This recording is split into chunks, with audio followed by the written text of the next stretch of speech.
په فیصل آباد کې ښځه لګېدل د خپل خاوند نه چې دی نو ژبه کټ کړې ده. هر سټوري راسره مکمل واورئ که نه تاسو به هم ډېر زیات حیران شئ او دا شرم پکې هم وګورئ. خپلې ښځې چې دی نو د خپل خاوند نه چې دی نو ژبه کټ کړې ده. ملګرو دا واقعه په فیصل آباد کې راغله. په فیصل آباد کې چې دی نو د ښځې او خاوند چې دی نو د یو بل سره د ماسوتن نشر کړی دی، د یو بل سره وران شوي وو. نو چې کله د دې د خاوند چې دی نو واده شوی دی نو دا ښځه لګېدله که نه او د دې دا ژبه چې دی نو دی په غاښونو باندې چې دی نو د دې نه شوکولې ده او بیا چې دی نو اچېلې ده، بیا یې توکله.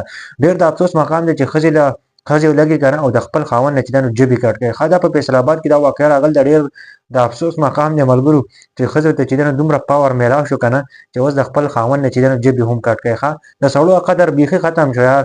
هغه خلکو چې چا واده نه دی کړی ډېر زیات احتیاط کوئ. هسې نه چې ودونه وکړئ او دا ژبې دې نه کټ کړئ او موږ خو صرف په دې خولې باندې اباد یو ځکه چې په دې خوله نه درپسې نه یو نو هېڅ هم نشئ کولی. او نن سبا چې دی نو دا ښځې چې دی نو خلکو نه ژبې کټ کوي نو تاسو به ډېر زیات حیران شئ. ملګرو دا واقعه په فیصل آباد کې راغله ده.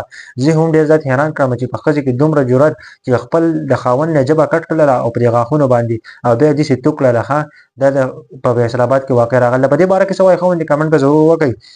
آیا تاسو هم داسې قسمه خلک یئ که نه چې د ښځو نه یېرېږئ او ښځې نه په چوړکۍ ژبه کټ نه کړي یا د نه په غاښونو ژبه کټ نه کړي. ښه چېرته کوشش کوئ ډېر زیات احتیاط کوئ. نن سبا چې د ښځو بادشاهي ده او چېرته چې د پاور اف ومن دي د ښځو چې دی نو هغه پاور ډېر زیات دی.